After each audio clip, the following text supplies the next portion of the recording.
Treasury നിയന്ത്രണത്തിൽ സംസ്ഥാന സർക്കാരിന്റെ ഇളവ് മാറ്റിയെടുക്കാവുന്ന ബില്ലുകളുടെ പരിധി 5 ലക്ഷം രൂപയിൽ നിന്ന് 25 ലക്ഷം രൂപയായി ഉയർത്തി. ധനകാര്യ സെക്രട്ടറി ട്രഷറി ഡയറക്ടർക്ക് നിർദ്ദേശം കൊടുത്തു. സലീം മാലിക് വീണ്ടും ചേരുന്നു തിരുവനന്തപുരത്ത് നിന്ന്. സലീം, വിവരങ്ങൾ പറയൂ.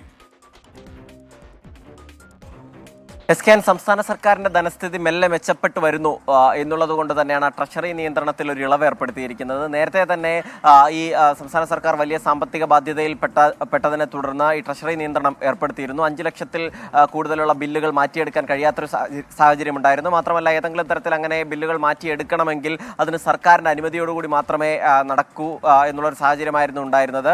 അതിന് പിന്നാലെ സർക്കാർ വലിയ ഈ സാമ്പത്തിക ചെലവ് ചുരുക്കൽ നടപടികൾ ആരംഭിച്ചു. വലിയ വലിയ പദ്ധതികൾക്ക് പകുതി തുക എന്ന നിലയിലൊക്കെ വിലയിരുത്തുന്ന സാഹചര്യമുണ്ടായി.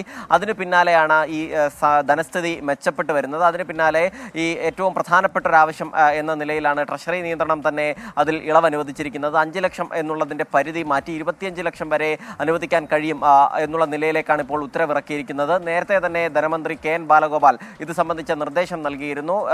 എത്രയും വേഗത്തിൽ, അതായത് ധനസ്ഥിതി മെച്ചപ്പെടുന്ന സാഹചര്യത്തിൽ എത്രയും വേഗത്തിൽ ഈ ട്രഷറി നിയന്ത്രണം ഒഴിവാക്കണമെന്നുള്ളതായിരുന്നു ആ നിർദ്ദേശം. അതിന് പിന്നാലെയാണ് അത്യാവശ്യം മെച്ചപ്പെട്ടൊരു ധനസ്ഥിതിയിലേക്ക് സർക്കാർ പോകുന്നു എന്നതിന്റെ അടിസ്ഥാനത്തിൽ കൂടി 5 ലക്ഷത്തിൽ നിന്ന് 25 ലക്ഷത്തിലേക്ക് ഇപ്പോൾ ആ നിയന്ത്രണം മാറ്റിയിരിക്കുന്നത്. മാത്രമല്ല, 25 ലക്ഷത്തിലധികം വരുന്ന ബില്ലുകൾ ഏതെങ്കിലും ഉണ്ടെങ്കിൽ അത് സർക്കാരിന്റെ അനുമതിയോടുകൂടി അടിയന്തര പ്രാധാന്യമാണെങ്കിൽ മാത്രം മാറ്റിയെടുക്കാം എന്നുള്ളത് കൂടിയാണ് പുതിയ ഉത്തരവ്. എസ്കെൻ.